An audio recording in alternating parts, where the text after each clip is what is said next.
Ketua Komisi 6 DPR RI, Anggia Ermarini menegaskan bahwa kedaulatan pangan harus menjadi landasan utama dalam setiap kerja sama internasional negara Indonesia, termasuk dengan Peru. Ia menyebut pemerintah harus memastikan produk lokal harus tetap diutamakan di tengah persaingan global. Kita terbuka untuk menerima produk pangan dari Peru, tapi kita harus selektif. Jangan sampai jeruk dari Peru, misalnya, justru mendominasi pasar dan membuat petani lokal kita kehilangan daya saing, ujar Anggia dalam keterangannya usai menerima kunjungan kehormatan, Courtesy Call, Duta Besar Peru untuk Indonesia.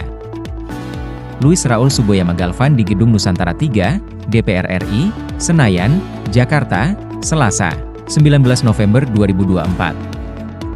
Politisi Partai Kebangkitan Bangsa, PKB, ini menjelaskan, kedaulatan pangan perlu dimaknai bahwa Indonesia tidak hanya mampu mencukupi kebutuhan pangan dari sumber lokal, tetapi juga memastikan keberlanjutan dari penyerapan setiap produk lokal yang dihasilkan di pasar dalam negeri.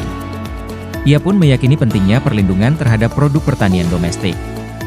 Di sisi lain, dirinya berharap pemerintah bisa memastikan setiap produk yang diimpor harus melalui proses seleksi ketat, baik dari segi keamanan pangan maupun dampaknya terhadap pasar lokal.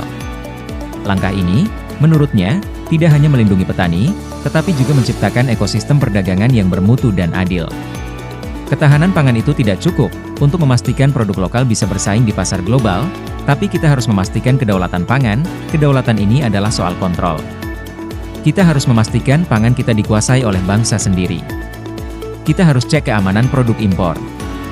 Jangan sampai produk yang masuk justru mengganggu keseimbangan pertanian kita.